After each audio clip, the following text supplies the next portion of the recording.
Guys, this is the moment of silence when somebody receives a catastrophic news about loss of someone, somebody loved, somebody cared about. The brain shuts down. And the brain takes a second to digest what happened.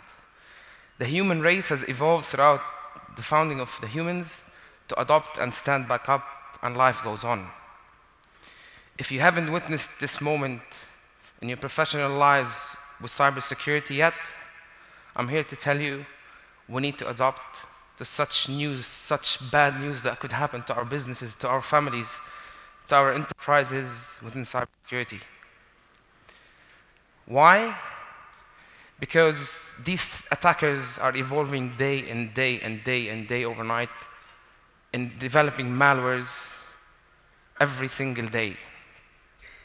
If you look back historically, in 2009, there were 2.4 million malwares throughout the whole year. In 2016, there's more than 430 million malwares being created. That's an average of 1.2 million malwares every single day. Why is this happening? We all hear a lot about ransomware. So ransomware is something when somebody takes over your device, your business, encrypts it, and asks you for a ransom. In 2016, 40% of victims have paid the ransom. This has evolved into a massive industry that's even more profitable than illegal drug trafficking around the world, and weapons as well. It's much more profitable. And this is why the attackers are going to keep coming and keep coming and keep coming at us. From an SME's perspective, this is some statistics on UAE. I just wanted to give you some context about the targeted attacks that we're seeing in UAE. We're seeing an average attacks of 2.2 organizations are being attacked in UAE. That's ranked number 1 in the Middle East and Africa region, and globally ranked number 8. So many reasons, the good infrastructure we enjoy here in the city of Dubai and Abu Dhabi and UAE. So these are the types of attacks that we are seeing in the UAE. Now someone would say, I'm an SME, I've got 50 people, 100 people. Why would someone come after my business? What is it that they want? They're going to go after banks where the money is. If you want to steal, you go after the banks where the money is. We've done a recent assessment for one of the biggest banks in the region, and it happened that this bank has outsourced their loyalty program to what we call an SME. So if you think about it, when you spend money on your credit card, you accumulate points. And that loyalty program will give you points for you to can spend tickets and giveaways. But that SME had direct connections to the back-end system of a bank. We were able to compromise that SME, infiltrate into the biggest bank, into the core of that banking. So from an SME perspective, it's very important to understand our role and our responsibilities towards the organizations and toward the big ones that we go and service with our businesses. Another myth I'd like to clear, there is nothing called 100% security. No vendor today on the planet has this. I represent Symantec. We are the largest cybersecurity company on the planet in terms of revenue, in terms of market share. There's only 5 governments in the world that have bigger intelligence network than us. And still, no company can do that. So we need to get used to getting cyber resilience. What's the definition of cyber resilience? Is to stand back up. You need to get used to that bad news is going to happen to me.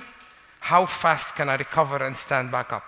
This is the mentality from an SME, from large enterprises, from governments, that we need to make sure we embed in our businesses on a day-to-day basis. We heard a lot about transformation. Bad news will happen at some point in time. Somebody could be after intellectual property. Somebody could be after financials. And most important is the brand. If you lose that trust with the digital transformation of a shipping company like we heard today, how hard is it to regain that trust of that consumer? It's priceless. So somebody could be attacking a company from a very small scale to ruin their reputation and damage, and eventually their future. So we need to get used to being cyber resilient. The landscape is growing. So getting cyber resilience from a getting ready, an SME doesn't have the budgets. I'm sure we're all trying to cut corners in terms of saving costs, increasing our profitability, but the landscape is growing from a cybersecurity point of view. We're all, as SMEs, if you're not on the cloud today, you are going to be on the cloud tomorrow.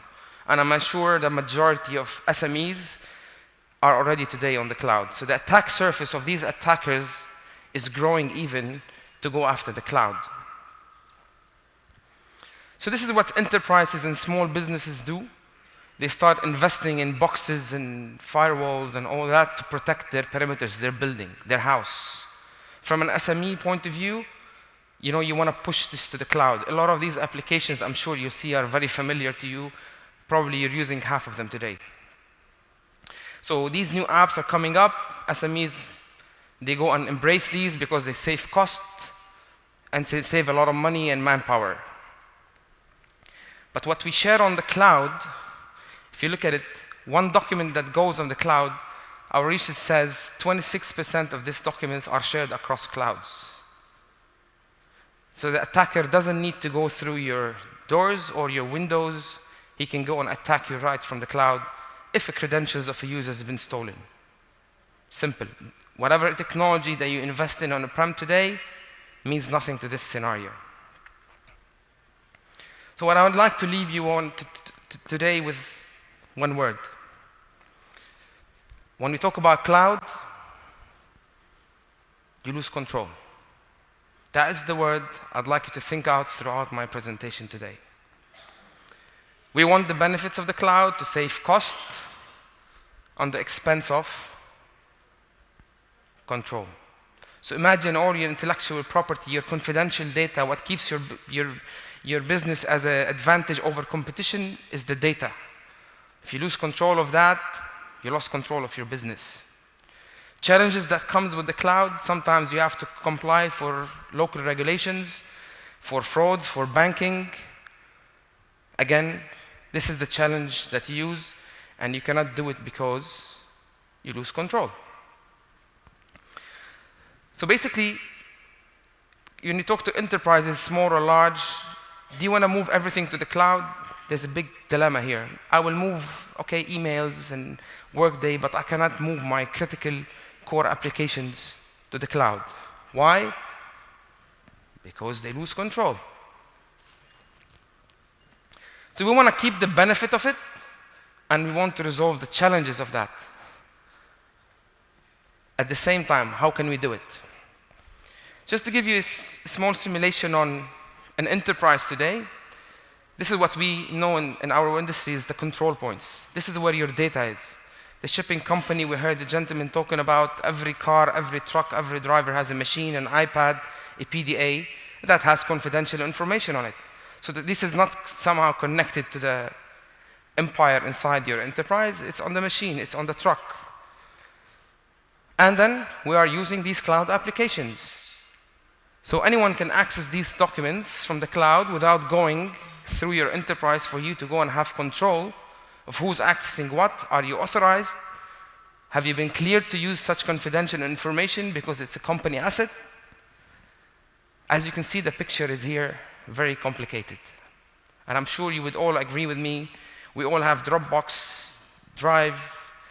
We all put documents here, whether it's personal or business. Once it's there, we lose control as an enterprise and as business owners.